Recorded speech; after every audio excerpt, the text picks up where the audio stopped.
love Mike Hanson Archives.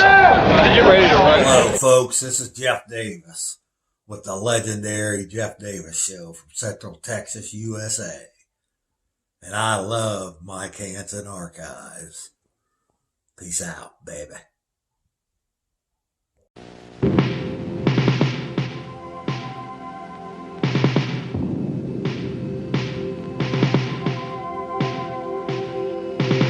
I had a dream the other night that, well, I didn't understand. A figure walked in through the mist with a flintlock in his hand. His clothes were torn and dirty as he stood there by my bed.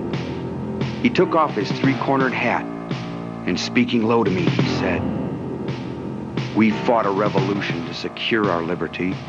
We wrote the Constitution as a shield from tyranny. For future generations, this legacy we gave.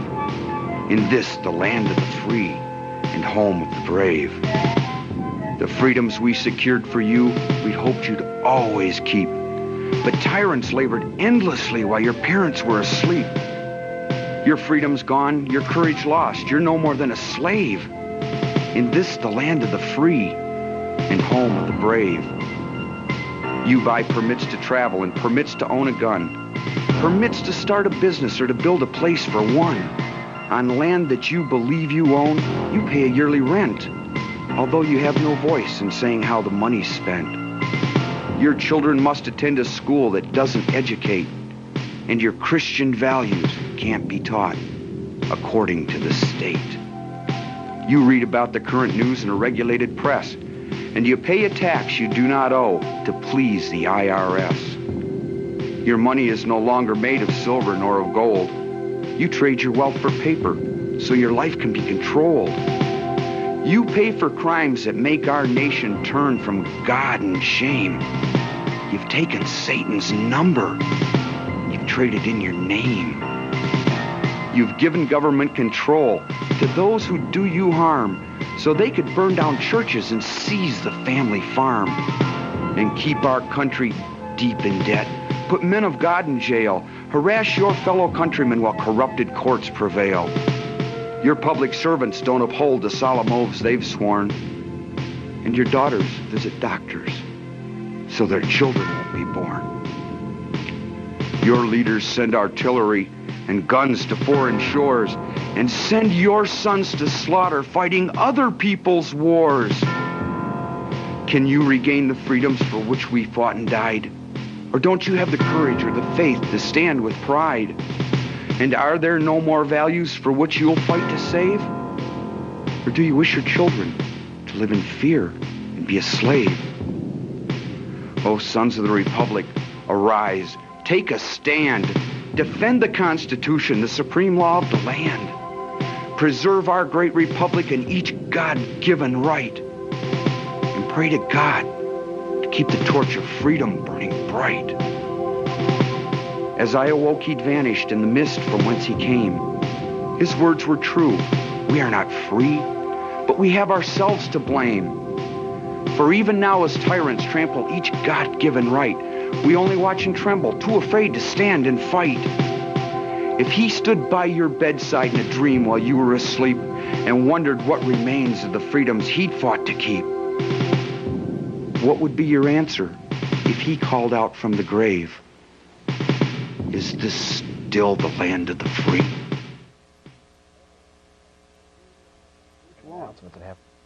Hello, Austin, Texas, and we are back. Yes. Now, there's several things coming up here in Central Texas that we're going to enlighten you to over the next hour and a half. And quite frankly, folks, we're becoming more aggressive in our approach with what's going on in this world and here in Travis County and Central Texas. And just between you and me, I've about had my belly full of the inspections and the registrations and all of the crap that they're forcing us to do. We also have an update on the so-called ASAP, the Absent Student Assistance, so-called assistance program, where I'm going to be talking to you about just a little bit. We've got a lot of things on the table. I want to also mention we're scheduled to have Greg Erickson call in here and he's got an announcement. Apparently there's a secret meeting at UT that we're going to put some light on. We've got a lot of things going on here, folks, and the fact is the people in this movement are becoming more aggressive, and we've about had our belly full of what's going on in this irresponsible, unresponsive government. We've had it. So, with that, now we're scheduled to have Richard Keys, Republic of Texas prisoner, call in here. And then after that, hopefully we'll have Rick McLaren call in from his jail. A couple of POWs in this movement. Before they call in, let me just go ahead and basically state exactly what's going on, then I'll get this out of the way and I won't have to bother with it later. 3 weeks ago, several of us went down to the Travis County Commissioner's Court in protest of the Absent Student Assistance Program, so-called assistance. Basically what it amounts to is constables trespass on your property in the middle of the night, armed constables, with no warning, no notification, and we think this is a violation, an invasion of our properties. Now, since that time, there's been some new developments. I happened to talk to a fellow named Marco Martinez, who is the executive assistant to Margaret Gomez, one of the commissioners in Precinct 4 here in Travis County. Now, I talked to him Friday, and we kind of went over a little negotiation process. Do we have Richard Keys on the phone? Okay. I'll go ahead and get to that in a minute, but basically there's been some updates on this student assistance program, and we need your help in pulling this thing through, and we'll get to that right after let me introduce. Okay, there's the numbers to call the Travis County Commissioners. And I'll tell you what for here in a minute. Basically, we need to push a proposal, and it looks like it's caught up now in the bureaucracy. But we need to get a proposal pushed through to allow people to voluntarily opt out of the truancy officer program. There's the numbers: 473-9444, 473-9222. I'll talk a little bit more about that later. I want to introduce to the program tonight Gene Ritter, and the shot is not a good shot. Needs to be backed up. And it sounds to me like this absent student thing should be absent student assault program. Yeah, that's really what it is. They're showing up at your house. If you talk to these people, it's just doing a great, wonderful thing. Oh yeah, nice and warm fuzzy. It's for the children. Well, everything's for the children. Oh yeah. The thing that I don't understand, Gene, is they're not too concerned about all the parents that they're putting out into the streets. No, when they take their houses for property taxes. Oh yeah. There's a lot of children being damaged by that. But before we get to that, we're going to bring up Richard Keys, Republic of Texas citizen, who was in the Fort Davis standoff last May of 1997. His buddy Michael Madsen was shot and murdered by the DPS. Gene Ritter, welcome to the Jeff Davis Show, sir. Brigadier General, thank you, sir. Republic of Texas. Good to see you again. You're looking good as always. Thank you. Now, what are we going to be? Okay, let's bring Richard up. Let's see how this works now. Can we bring Richard up? Whoa, look out. Richard. Yes. Can you hear me, sir? Yes, I can. All hey, right. so far this is going good. Oh, we keep everything crossed at this end, too. Okay, Richard Keys. Now, let me just briefly introduce you. You were one of the, 7 members inside the embassy last May of 1997 when the enemies moved in on your domain, and now you're basically a POW in this movement. Yeah, to be specific, I was an officer in the Embassy Guard and an officer in the Corps of Engineers during the embassy siege from April 27th through May 3rd, 1997. Okay, go ahead, Richard. I want you to just let you go ahead and make an opening statement, sir, if you will. First off, thank you for calling in on the Jeff Davis Show. Well, I appreciate you guys having me. And we hope to have Rick McLaren calling in here in about 35 minutes or so. Okay. But go ahead and make an opening statement, Richard, if you will.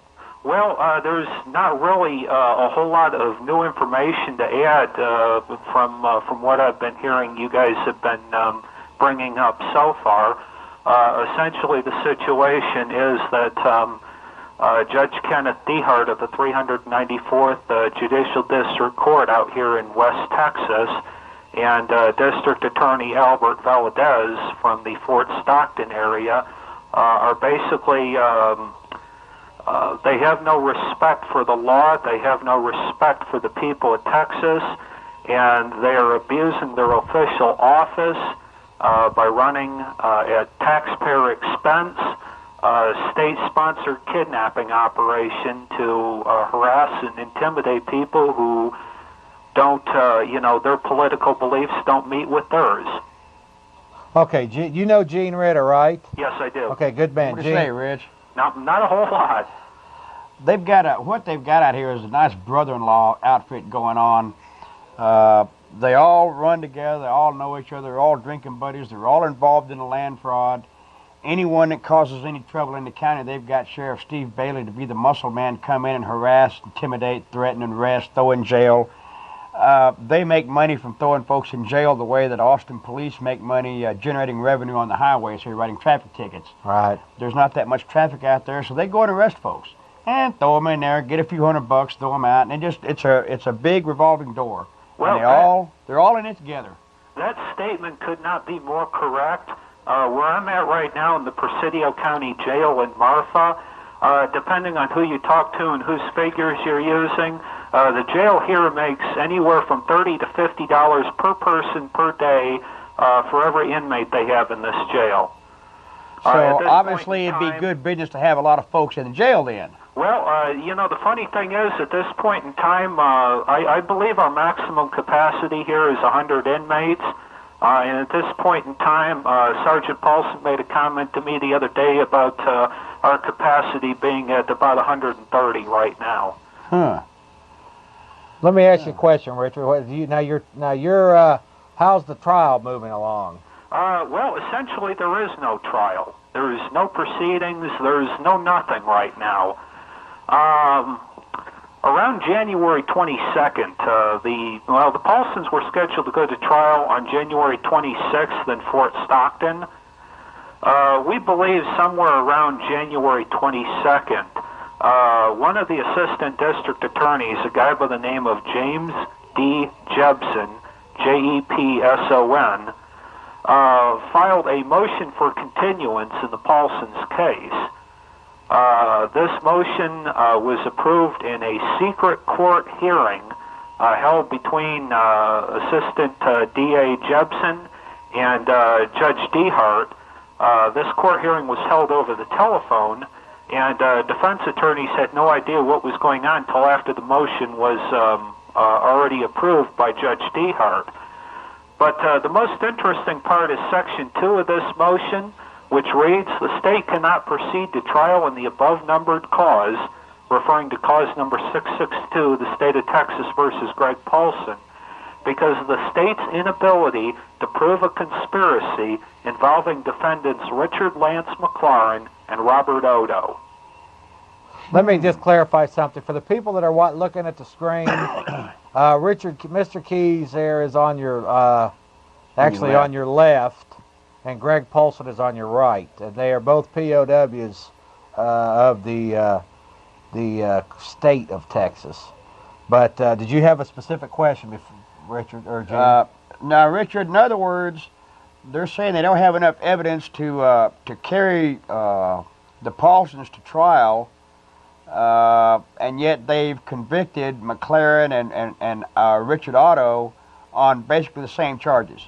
Well, yeah. If I'm Very reading good. this correctly here, and if we have any university professors out there that'd like to translate this into Greek for us so that we could understand it better. But as I read this here, the state cannot proceed to trial against Greg Paulson because they can't prove a conspiracy involving Richard Lance McLaurin and Robert Odo. Question is, exactly what were Richard McLaurin and White Eagle Odo convicted on last fall in Alpine, Texas? is the state now admitting those convictions were fraudulent, and is the state admitting they never had a case against us on these charges to begin with? Oh, good point. Good See, point. let me explain what's going on behind the scenes here. I'm not completely up on all of the legal work that Richard McLaurin was doing while he was here in the Presidio County Jail because of my late arrival on the scene. The state didn't get around to picking me up until September 19th of last year.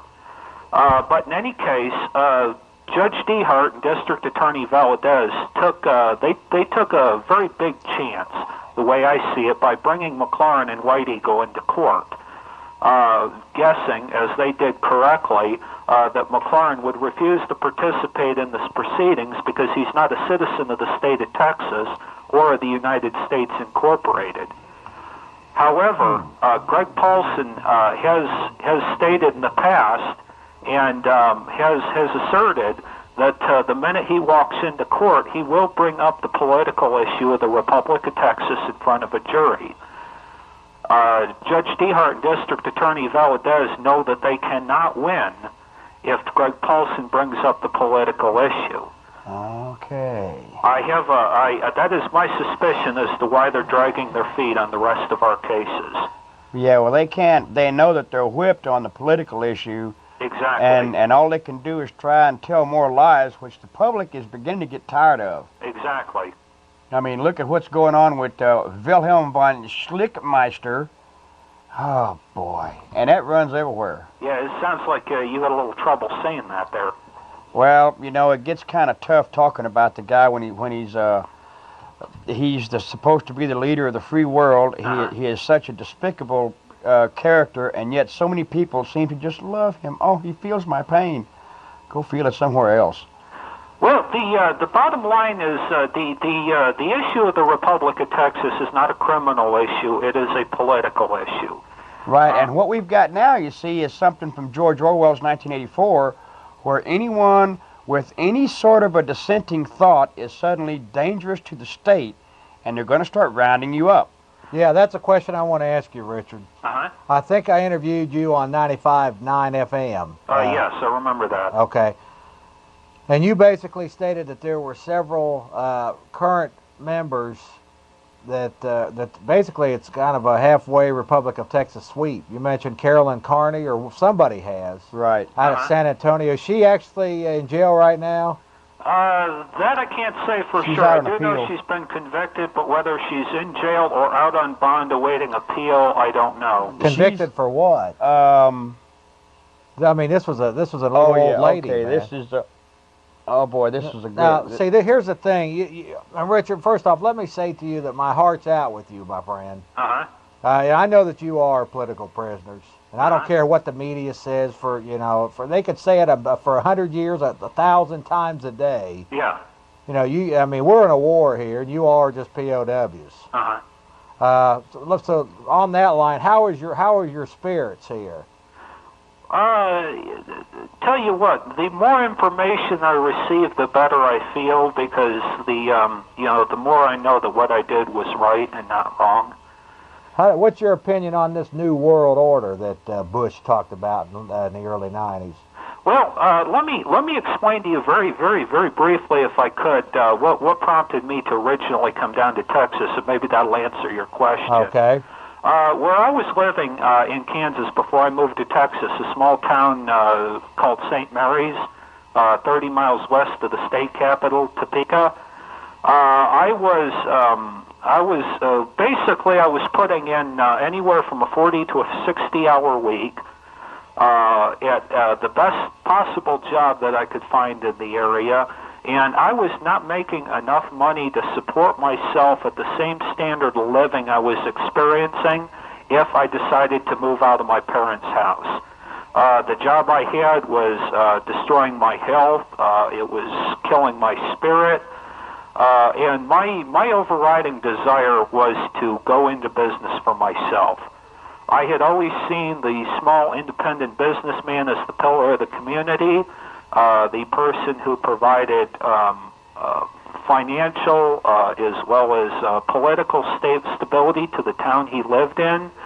and a well-respected leader. But it didn't matter what I looked at, whether it was a service business, whether it was manufacturing, whether it was digging ditches along the side of the highway.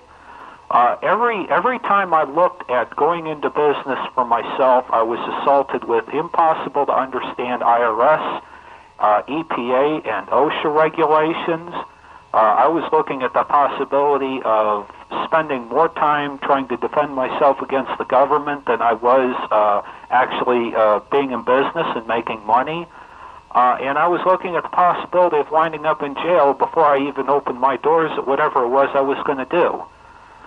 Yeah, that there, for me, is the New World Order in a nutshell. Well, let me just say this. I, for one, Richard, have about had my belly full of just to get a car now. Uh-huh.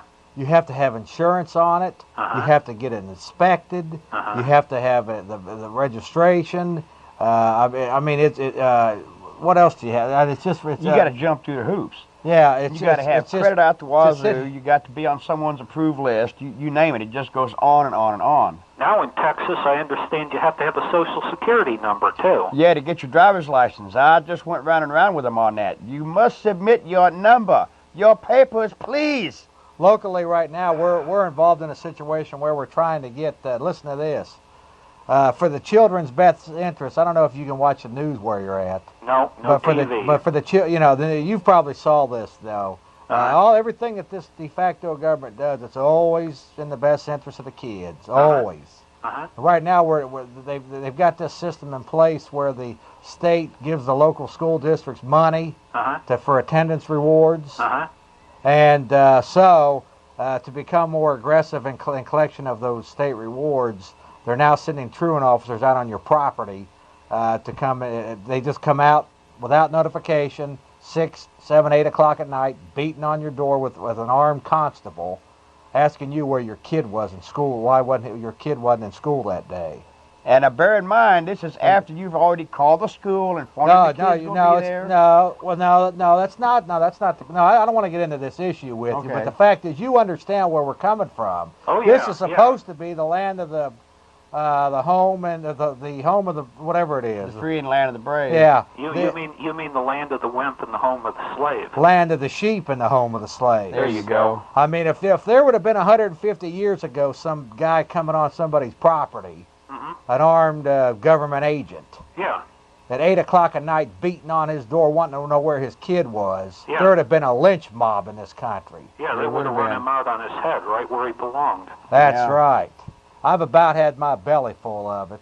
Well, and I can tell you, brother, we're fighting down here, and this is the reason why. First off, I feel for you guys because I know you're POWs. Secondly, somebody's still got to carry the torch of liberty out here.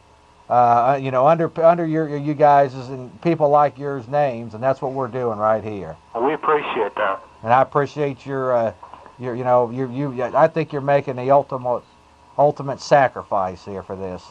Well, let me tell you something. Before I came down here to Texas, I was involved in the Patriot cause to varying degrees, and I was constantly being reminded of political prisoners and prisoners of war, just like I am now.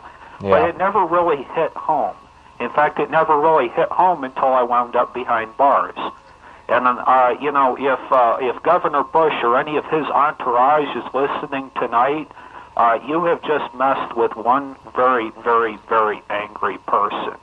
Once I get out of here, I am not going to rest until every single political prisoner in Texas and the United States of America is out, because I know now what it's like to be sitting in jail when the state has no legal grounds to have arrested you in the first place. Just get you out of the way. Yeah, exactly. You're a nuisance. Exactly. They all they do is generate revenue, fine you, ticket you, stop you on the street and delay you and go through all your papers. And my God, this isn't anything at all what this country was founded upon. It's a far cry away from it. Well, I tell you what, without waiving any of my claims of lack of jurisdiction in state district court, I have just filed a motion for dismissal of charges in my case. I have cited that the state is in violation of the May 3rd, 1997 ceasefire agreement. In change of venue orders signed for Richard McLaurin and White Eagle Auto on October 13th, 1997, and in change of venue orders for Greg and Karen Paulson signed by Judge Dehart on or about December 5th, 1997, Judge Dehart has determined that the embassy siege was a military-type activity. If it was a military-type activity, why are we being accused of a civilian crime and not a war crime? While I got you on the phone, Richard, Right. what about the kidnapping charges? They were basically thrown out, right? Well, in this motion for continuance, the state admits that they do not have a case against us. At the time that motion was filed and accepted by the court, there were rumors that we would be hauled before another grand jury this Friday, February 6th, and recharged/reindicted with burglary or burglary with intent to kidnap. So basically, the deal is here: they can't get us on conspiracy charges, so they're going to go after us for burglary charges. Yeah, and for that, McLaren got 90. Or did McLaren get something worse than that? He got 99 years. That's pretty stiff for burglary. Well, you see, he was allegedly convicted of organized criminal activity. Yeah, right. And now they're admitting they never had a case against us to begin with on those charges. Filing liens against the World Bank, I guess. Yeah. Filing liens against criminals will make you a criminal. That's it. And Go speaking ahead, out for Jim. freedom. That's You right. speak out for freedom, you're the worst kind of criminal because Yeah, you bet. you're capable of higher level thinking skills. You're capable of independent thought. You don't have to have Dan Blather come on at 6 o'clock on CBS and tell you how to think or how to feel. You know, it's just, you won't follow the crowd if you're an independent thinker. And that makes you the most dangerous thing in the world. To this new world order. Oh, yeah. They want a bunch of sheep. So basically, Richard, you know about this new world order then, right? Yeah, probably not near as much as I should, but yes, I am aware of it. That's the bottom line to all of this, my friend. Uh-huh. That's ultimately what this is all about here. Well, let me underscore that point for you there about McLaurin's 99-year sentence. Right next door to me is a guy who stabbed his pregnant girlfriend to death about 3 years ago. Apparently was originally convicted of manslaughter. They now up that to second-degree murder, I do believe. And of course, he's quite interested in what other people who have been convicted of murder have been sentenced to. What he's been hearing and picking up on is that other people who have been convicted of murder are getting anywhere from 5 to 30 years in Texas. Yeah. Now, this gal they're going to execute, of course, now they're going to execute her because she used a pickaxe and she stabbed this gal 30 or 40 times with it, you know, so that's kind of heinous, but ordinary run-of-the-mill murder. Yeah. Jeff and I go out here at night and we shoot some guy in the corner, and we're out in 5-10 years, big guy. Yeah. No problem, yeah. Yeah, Take a but life. besides, your bond will probably be set at what? I don't know. 100,000 at the most. There you go. A couple other things, too, I want to point out quickly, Richard, because I know you're limited time here. I appreciate you calling in. First off, the standoff, was that tough for you? You were in there, what, 8 days? Yeah, it was from April 27th to May 3rd. I think that was about 7 days. You had everything you needed in there, food and water and everything? Basically, yeah. What was the atmosphere? Now, you escaped out the back with Mike Madsen, who the enemy murdered. They murdered him. What was your dealings after you got out of the embassy? Well, excuse me? What were you doing after you got out? You trying to just get out of there, or because you knew these people were coming after you, right? Well, the day after they killed Mike Madsen, I think they got him on May 5th, Monday afternoon, May 5th. The day after they killed Mike Madsen, all pursuit vanished. Tuesday morning, May 6th, there was one lone fixed-wing aircraft looking for me, and after that was gone mid-morning, all pursuit just up and completely vanished. But from May 3rd to May 5th, yeah, it was very rough going. We were running ahead of 400 armed men and dogs, and at the same time we were trying to hide from 3 low-flying helicopters and 2 airplanes. What's your feelings on how this is going to work out for you? Well, I have a feeling that in the end, it's ultimately going to work out to our favor.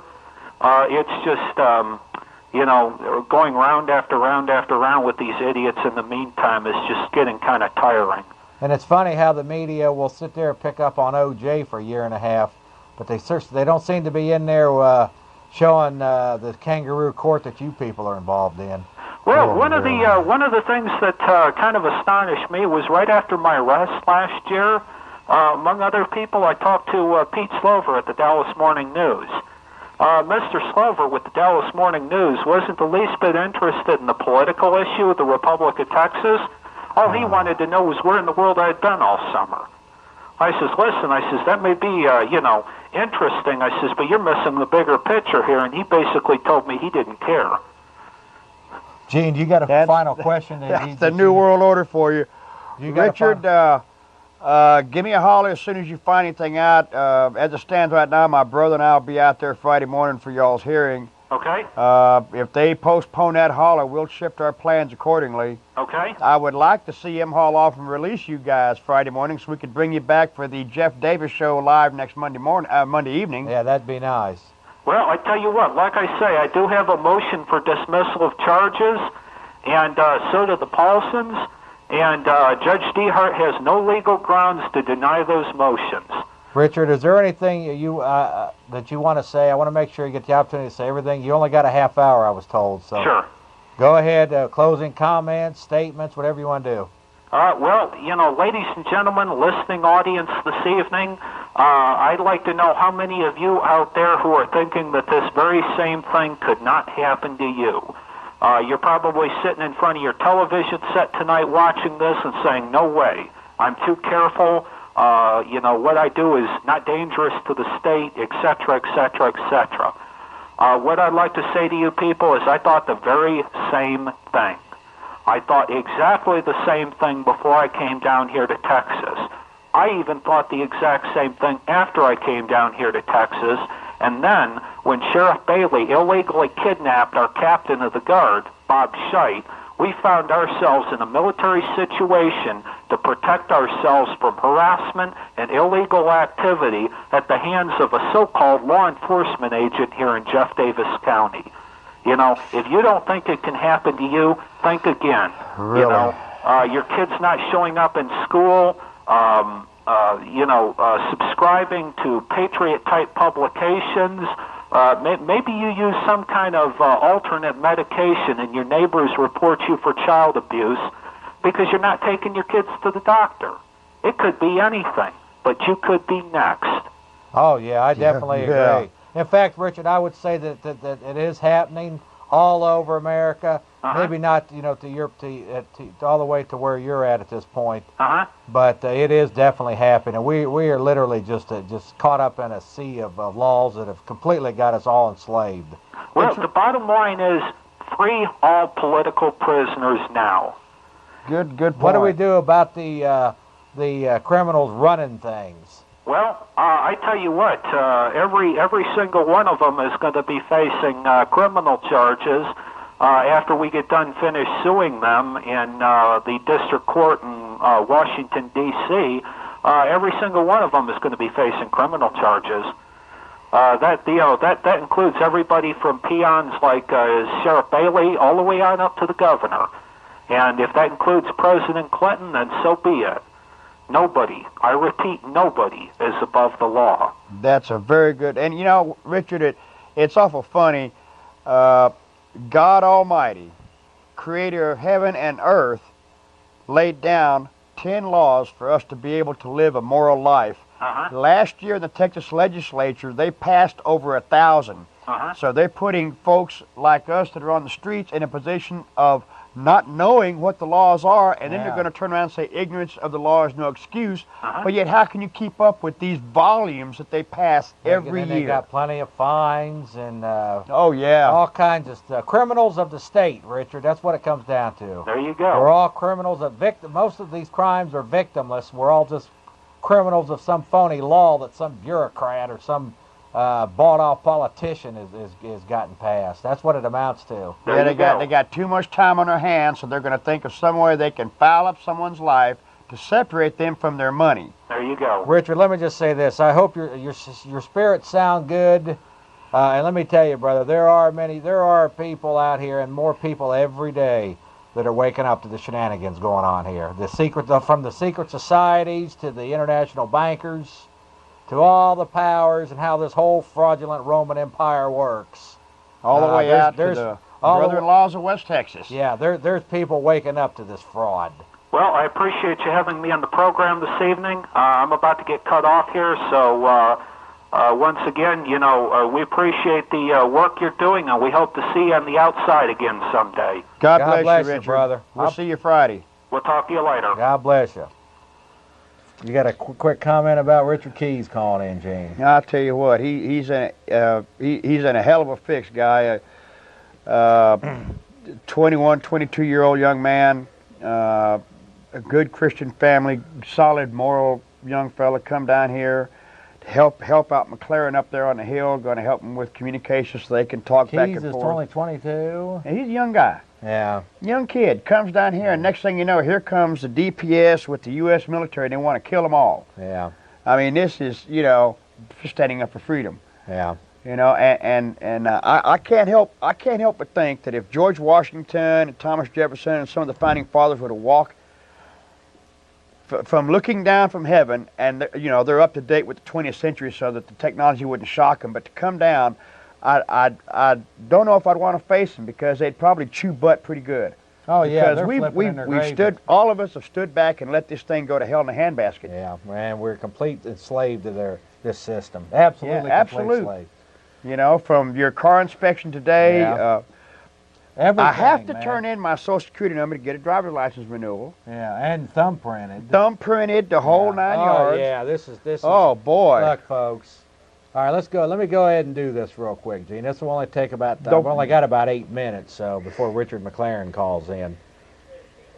Now, there's an update, folks. Some things that have been going on. First off, we had our Texas Best seminar last Sunday. Outstanding. Which Gene was there. There was a lot, or actually it was this week, Sunday before last. Gene was there. There was a lot of people there. Now, coming up on February 22nd, which is a little less than 3 weeks now. I've been actually talking about this for about 4 months, but now it's right on our heels here. And basically, February 22nd of March this month, the last Sunday of March. Which one are we at here? February. Okay, this right here. Okay, right there it is. Waco Remembrance. We've got several Branch Davidians, Waco survivors coming down to Austin, Texas, and they're going to be at the Chariot Inn. We got Bonnie Halderman, who is David Koresh's mother, her mother. We have David Thibodeau coming in from California, Catherine Madison coming in from Waco, Clive Doyle, Sheila Martin coming in from Waco. Chariot Inn, Sunday, February 22nd, 1998, 1 p.m., 7300 North IH 35. That's just south of 183. You going to be in for that one? Yes, sir. Listen, All you right. folks in Austin, if y'all have not been out to these seminars yet, you are missing the boat. Yeah, Jeff, I tell you, you guys have put together one whale of a get-together out there. That one last Sunday, when Joyce Riley got through talking, you could have heard a pin hit the carpet. Yeah. I mean, she was powerful, and these things are always good every month. Information that you can't get anywhere else, folks. You're not going to get this information anywhere. Come out and learn. I can tell you, Gene, we are gaining momentum, both nationally, internationally. We've got international radio shows now. I'm so proud of you for your shortwave program, guy. That is wonderful. Sorry I screwed up calling in that time there. That's all right. Don't worry about it. Now, folks, I'm going to get into a couple of local things that need to be addressed. I don't know which one we're looking at here because I don't have the tally lights working. Just carry on. Okay, basically, folks, this is what we got going on. Now, about 3 weeks ago, Tuesday, 3 weeks ago, a bunch of us went down to the Travis County Commissioner's Court here in Central Texas. What transpired was we were referring to a program called the Absent Student Assistance Program. They're always assisting, you know. Oh, yeah. Okay. For the children. Yeah, they'll steal your house if you don't pay your property taxes for the children too. They'll steal your kids too. Look out.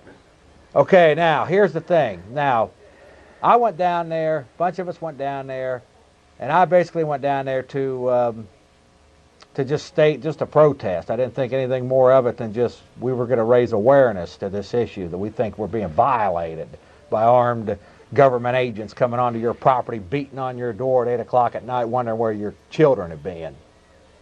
We think that's a violation. Now, basically, from that point, I got a call Friday, or actually, I got a call from my producer, and he had been working with a Marco Martinez, who is the executive assistant for Margaret Gomez, Commissioner of Precinct 4 here. And this was totally, I didn't volunteer for this, but it just kind of turned out to be where I found myself in somewhat of a negotiating process on what could the Commissioner's Court do to satisfy our concerns. Okay, and we laid it out, we talked, we discussed it, and basically there was a little proposal drafted up stating that basically when your child misses school, they will not come. The school will first call, and then from that point, if you do not return the call, you have 48 hours to come out. They will come out in 48 hours and do what you're seeing on the screen there. Okay, but at least you have 48 hours, and they're notifying you that if you don't call, they're going to come out here, and you can be prepared for it at that point.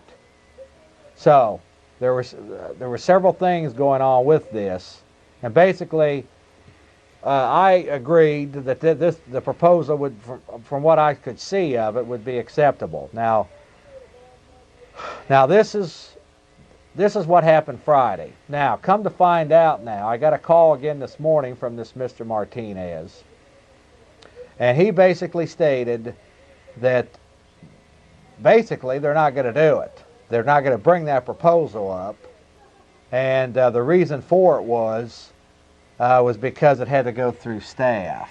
Oh, geez. Now, let me make the point. Now, staff, folks. Now, what this means is it has to go through layers and layers of bureaucracy. The county legal has to go through it, and the auditor's office, and all of this to make sure that it's feasible, and the children aren't being the children aren't in an abusive situation to justify the constables trespassing on your property. So I basically got the feeling that this thing was over, that they had stonewalled it, and that they were not going to listen to the people again, and that probably is the way it's going to turn out anyway. Oh my God. What it boils down to, folks, your county commissioners won't even give you the opportunity to volunteer to opt out of one of their programs. That's what it's stating. That's what it's saying. Could I ask you a question? Go ahead. Whose children are these? Well, if you talk to them, they're theirs. That's, now... every justification for them doing this, that, and the other was always for the children. The point is, they're not too concerned about the children if they go to steal somebody's property for property taxes. They'll put the children out in the streets if you don't pay your property taxes. But keep them in school so school gets that money. That's right. And if they don't get to the school to get their money from the state, then they send the truant officers out. Oh, boy. Now the one opt-out, of course, that they have over some of these other states that have outlawed homeschooling, we still have the opportunity to homeschool your children. However, you're still going to pay the property tax or they're going to steal your house. Oh, yeah. You have no option not to pay the school property tax. Oh, yeah. Your ransom. Got to pay that ransom to the school. Now, let me just tell you something, folks. I have had my belly full of this. I don't blame you. And now we are becoming more aggressive down here. And yes, you can send your SWAT teams out wherever you are. You characters that are selling this country out, enslaving us, first off, you're as expendable as any of us. Soon you will be out of office. People in the SWAT teams will be off their jobs and everything else, and you're going to have to live in this America same as I am. And I can guarantee you that there's a chip with your name on it up in the FBI's crime enforcement centers. You're just as much as a slave and a pawn in this wicked system as I am. It's time to wake your ass up and realize what you're doing here. You're trespassing on people's property. You're violating people. You're forcing them to submit to fines and levies and permits and stopping them. You're harassing them on the highways. You're stealing their properties.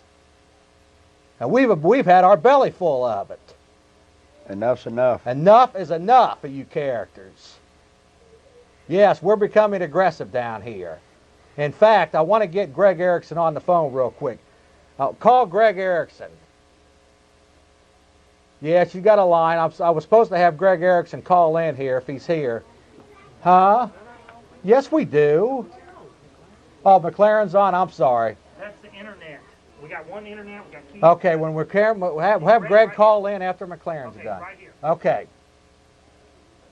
Okay, folks, I want to introduce to the listeners Richard McLaren, the ambassador of the Republic of Texas. He's calling from Seagoville jail facility just outside of Dallas, Texas. And here he is, another POW in this state of emergency war that we're in. Richard McLaren, can you hear me, my friend? Yeah, sure can. God bless you, right. Richard. It's good to hear your voice, and thank you for coming on the Jeff Davis Show, sir. Listen, we appreciate to be on. I just kind of wanted to let everybody know I just got those documents down to Gene yesterday last night. They were filed with Clinton today. Basically, we have basically called the title due to Texas. We found out through the process that basically all they were holding was an occupation title of war.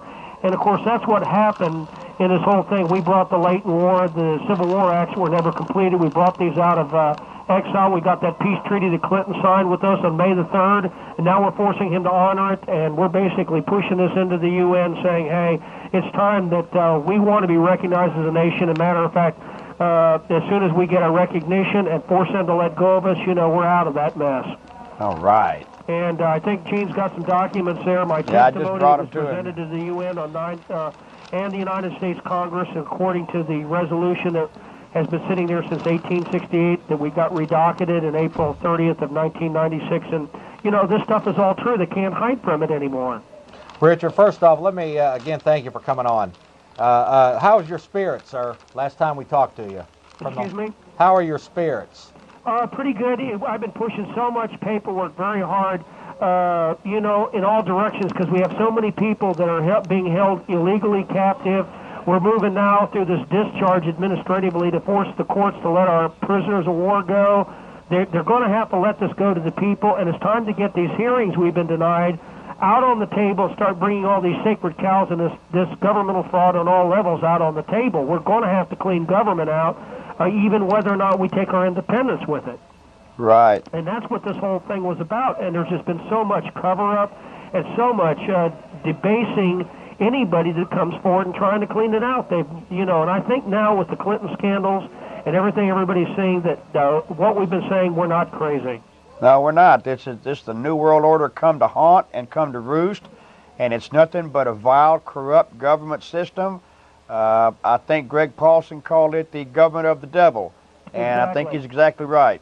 And we don't have any choice in Texas right now. We either pull out and take our independence, which the world will recognize us because we have been a captive nation. We have done the process. And this is where we're at now, is we are forcing the issue administratively. We've recovered our title. Now we want to call our notes due against those people that have converted our gold and silver. And we want a chance to regain the mistakes we made in 1845. It's time that Texas stands alone for right now until the smoke clears. Richard, are you still getting plenty of feedback from people on the, people that you were connected to beforehand or before the last May? Richard? Excuse me now, can you repeat that? Yes, are you still staying in contact with many of the people that, before what came down in last May? Oh, yes. We are still holding our Congress together. We're moving forward on our foreign affairs. We did a $3,000 mail out this weekend. I mean, our biggest problem is keeping enough contributions to keep the paperwork going to get us out of it. What we're realizing is there's no question of law. The annexation was illegal. We got out of the annexation, the illegal annexation in 1860, and all they held us were as by a captive nation.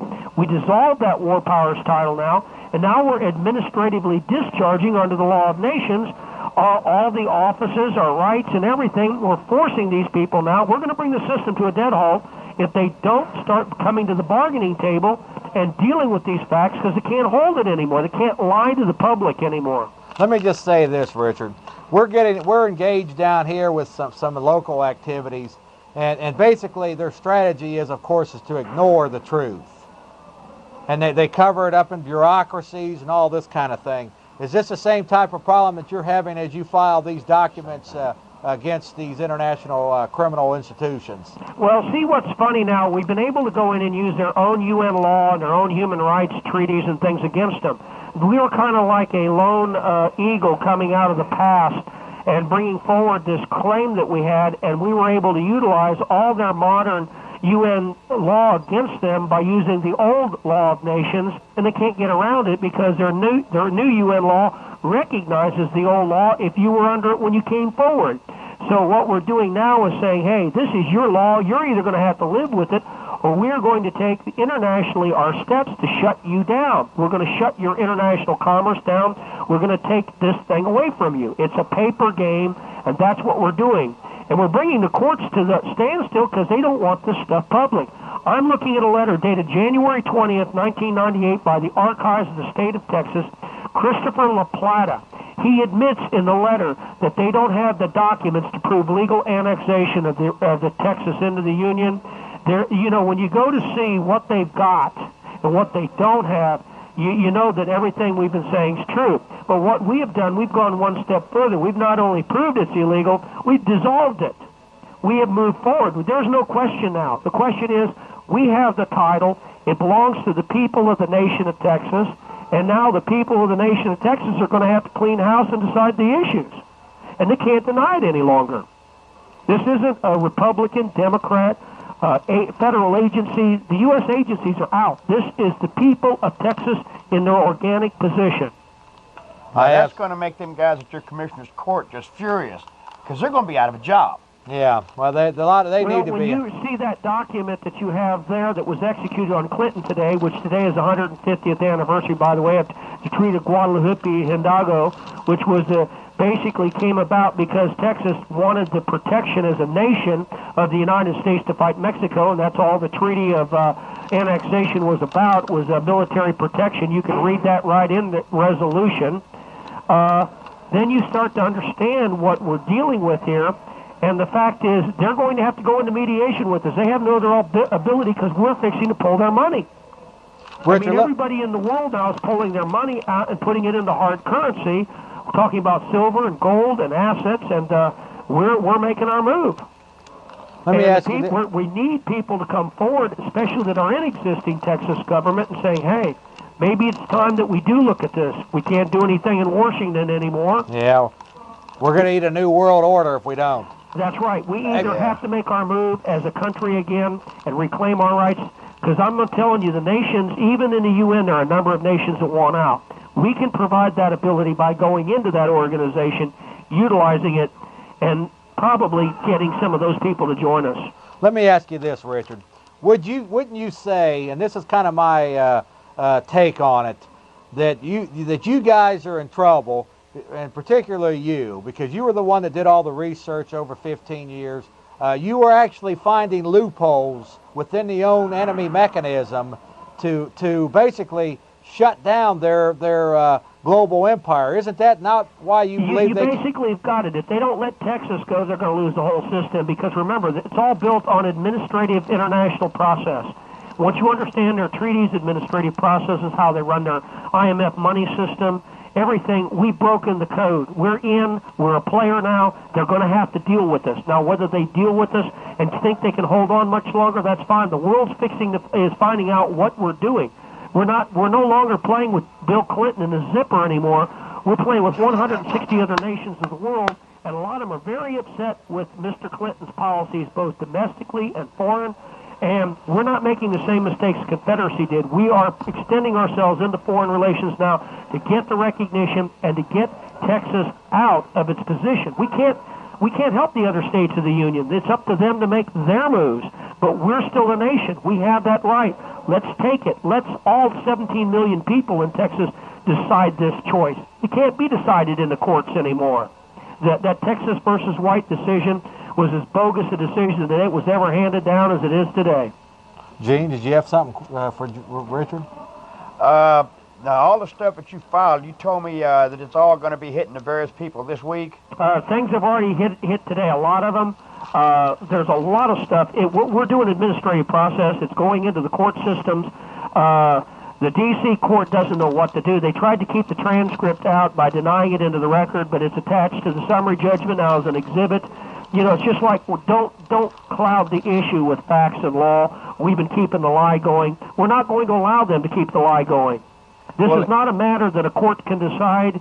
It's a matter of a political matter. Mr. Clinton signed a ceasefire treaty. That was the first ceasefire treaty that he authorized signed since the end of the Civil War, and that's the only one standing since the Civil War.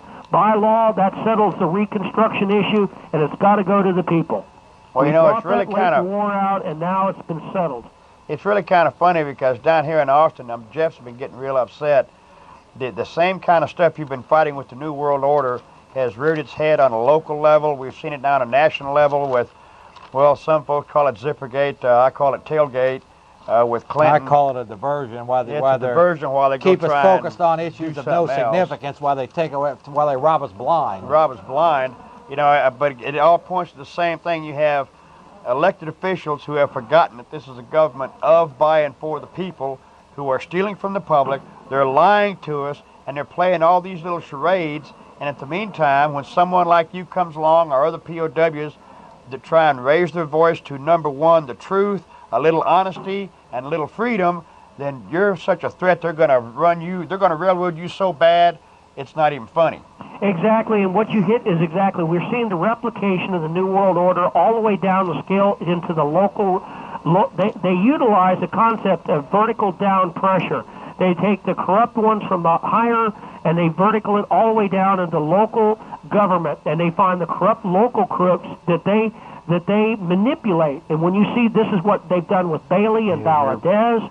You've seen this is what's happened with Morales and Bush, and it goes right up the chain.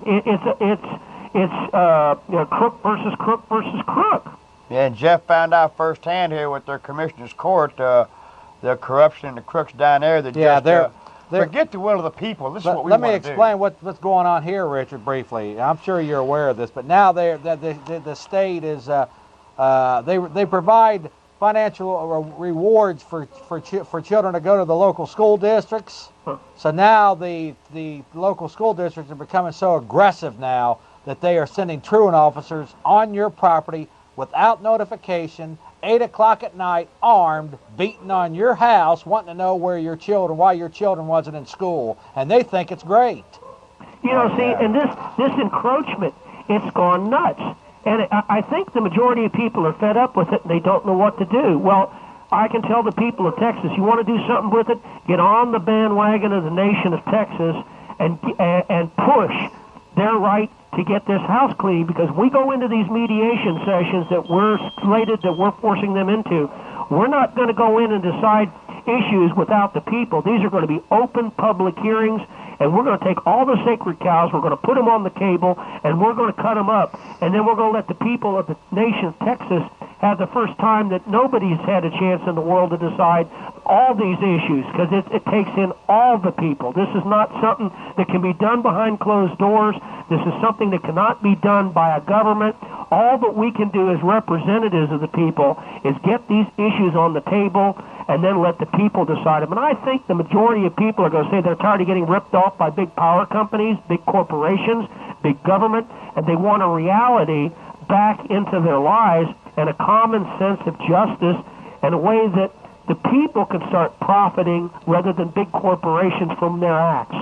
Richard, I'm just going to come right out with it, brother. Wouldn't you say that you got 99 years for whatever phony deal they come up with. I guess filing a lien against the World Bank got you 99 years. Yeah.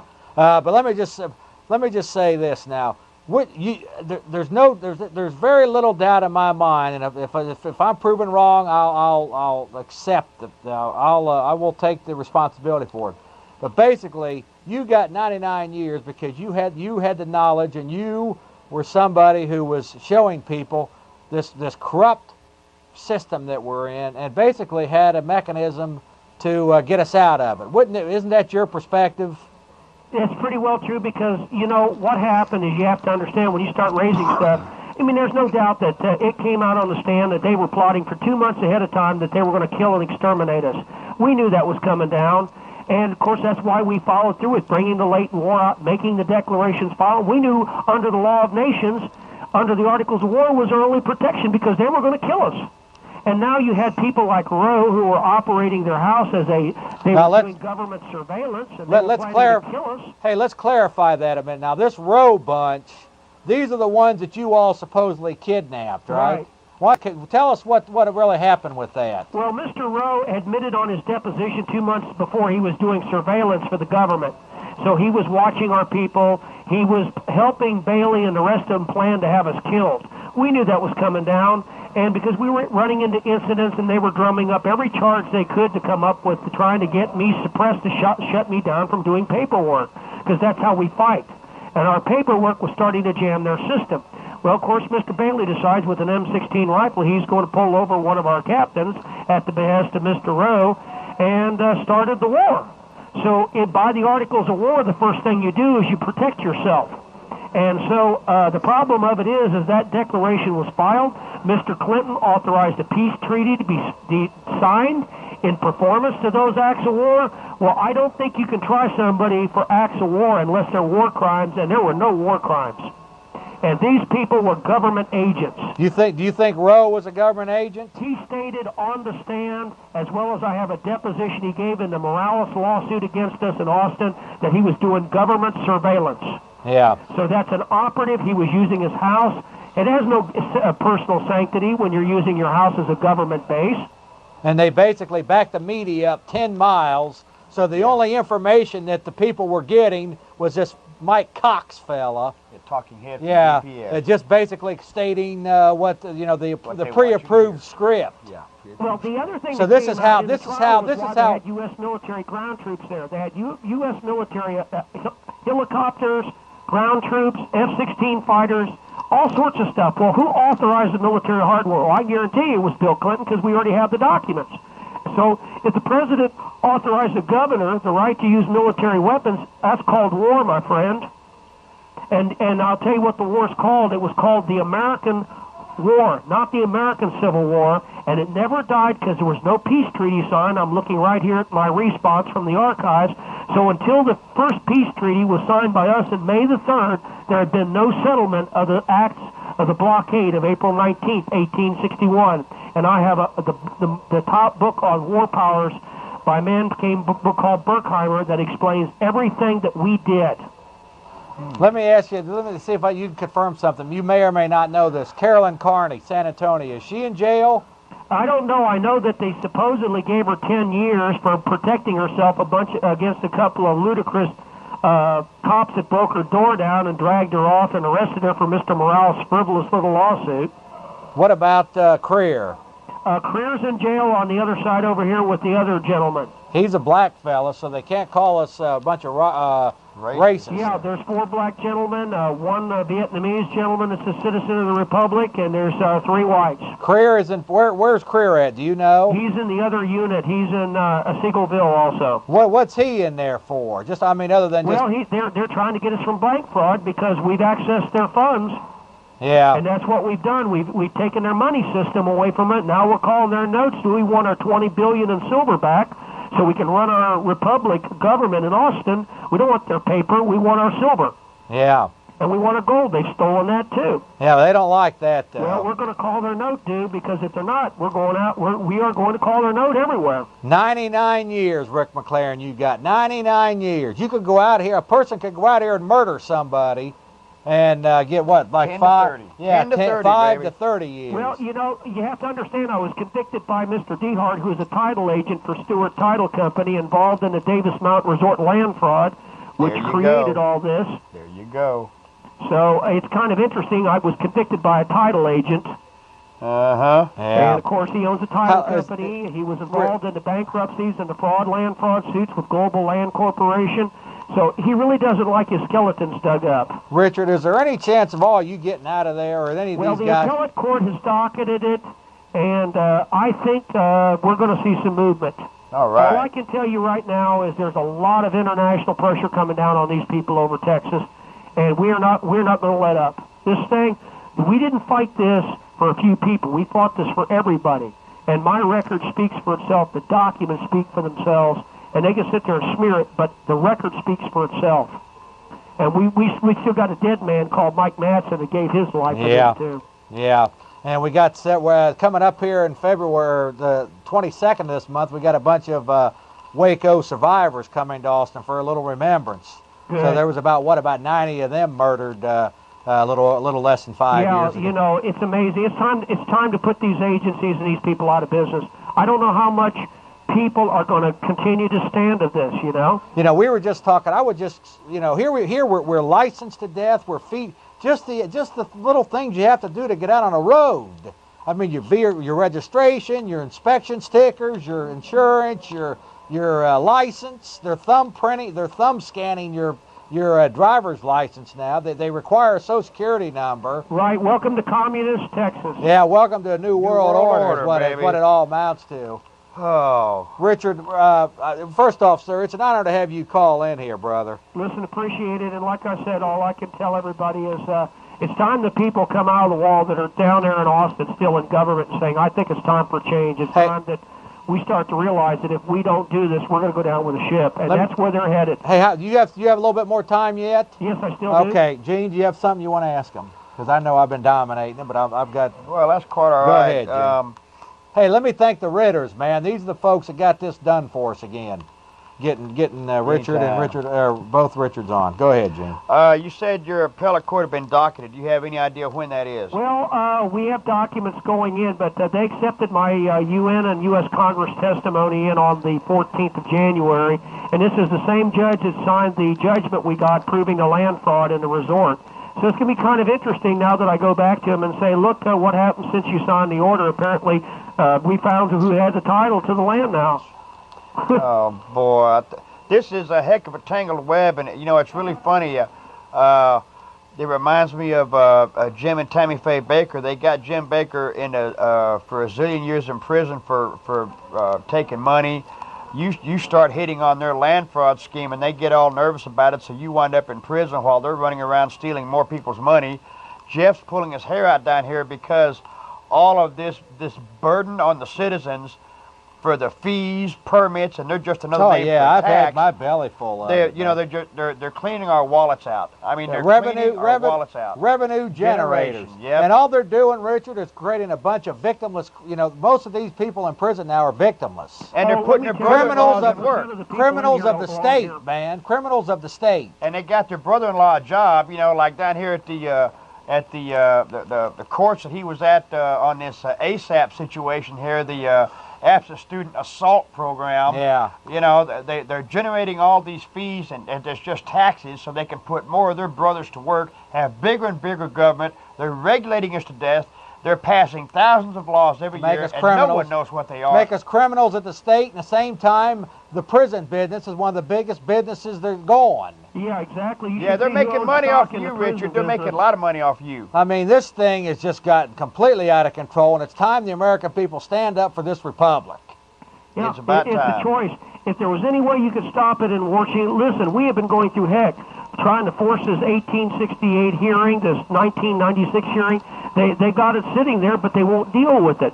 So I can tell you, you can hang up doing anything in Washington, D.C. It's gone. I basically agree. No, I basically agree with that. I disagree. You got Alan Green spent. Look, they're not going to give it up. If you're a young, good-looking woman or you're a member of the Communist Chinese government with a briefcase full of money, you'll get a lot done in Washington. Or if you're the head of the Federal Reserve, you get a lot done. Yeah, you get a lot done. Exactly. So the only thing we've got that we can work with is what's left here in Texas. So we better take what push we've got, and somebody needs to call Mr. Bullock over there, and maybe some of the other ones who are a little more midline, and saying, hey, I think it's time you boys better get your act together with the Republic, because it's fixing to come down. Richard, you got any? How much? You about done with your time, or?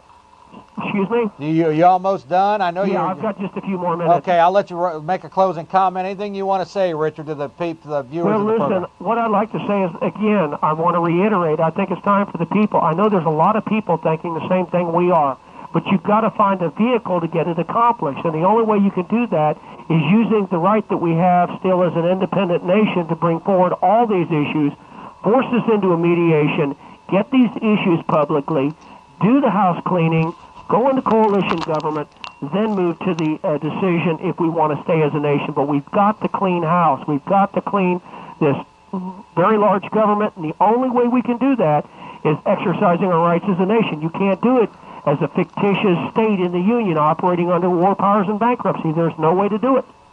This is the only way. We looked at everything. We studied a lot of people doing a lot of different things, and we're the only ones that have been able to get to this point.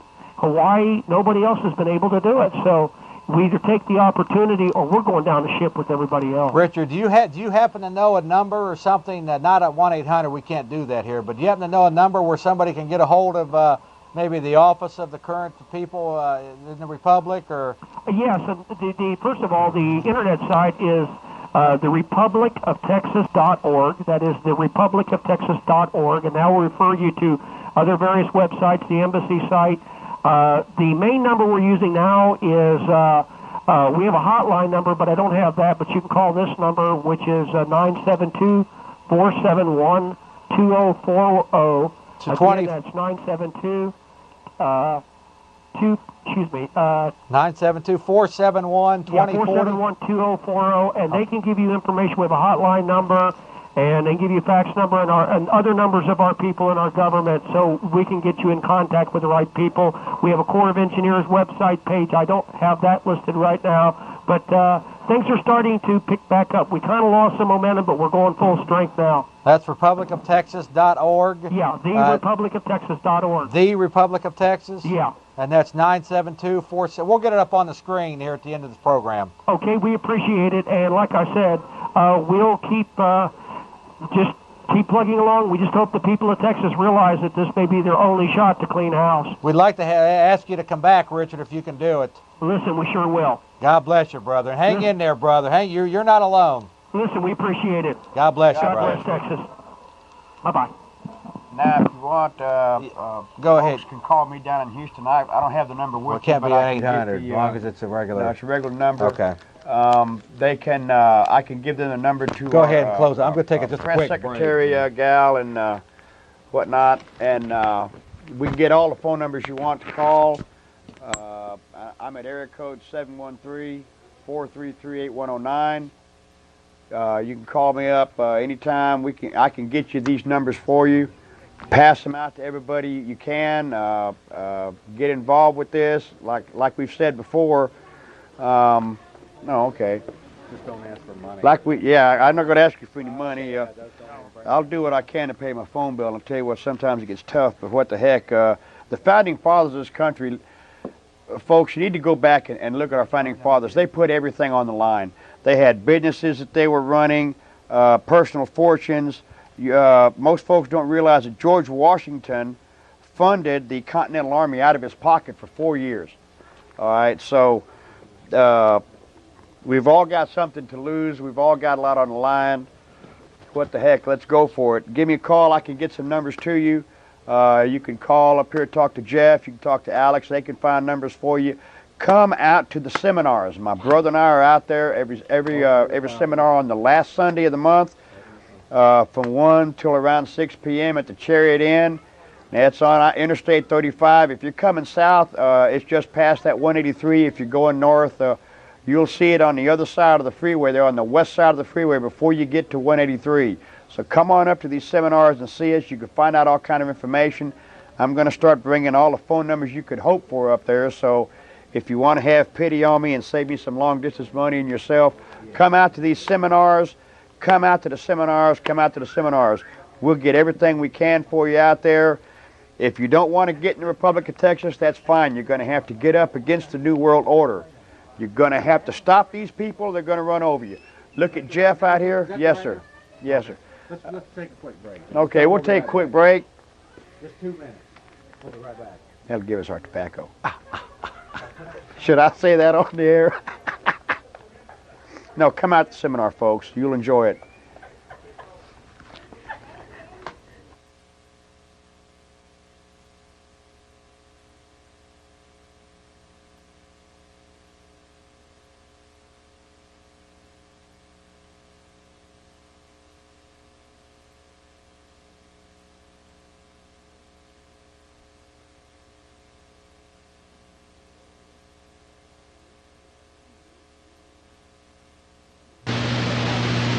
Today, we're all going to learn a new term. It's only 2 words. Now listen closely. Can all of you say constructive fraud? Constructive fraud!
I had a dream the other night that, well, I didn't understand. A figure walked in through the mist with a flintlock in his hand. His clothes were torn and dirty as he stood there by my bed. He took off his 3-cornered hat, and speaking low to me, he said, "We fought a revolution to secure our liberty. We wrote the Constitution as a shield from tyranny. For future generations, this legacy we gave. In this, the land of the free and home of the brave. The freedoms we secured for you, we hoped you'd always keep. But tyrants labored endlessly while your parents were asleep. Your freedom's gone, your courage lost. You're no more than a slave.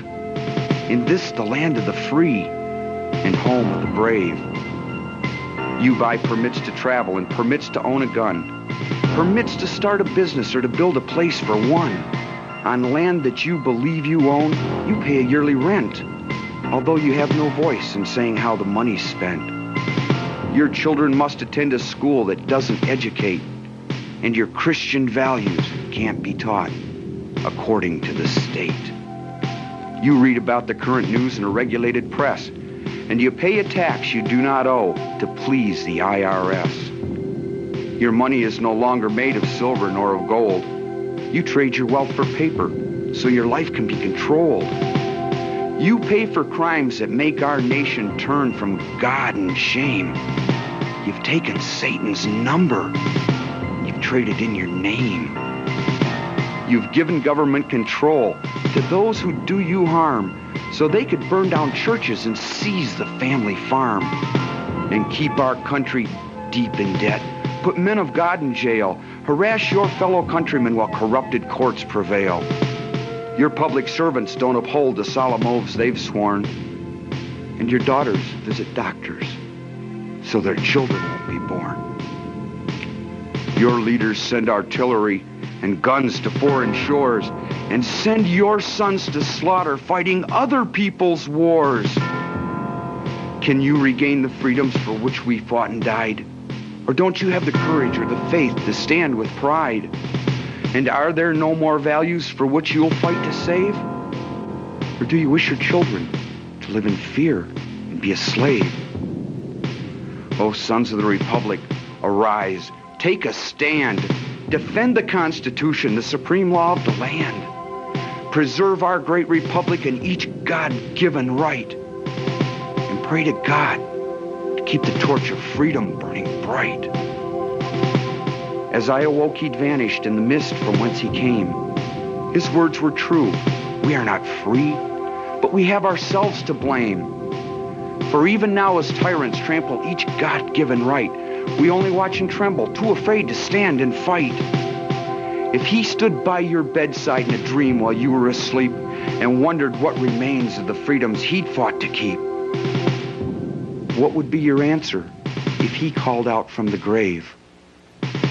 Is this still the land of the free and home of the brave?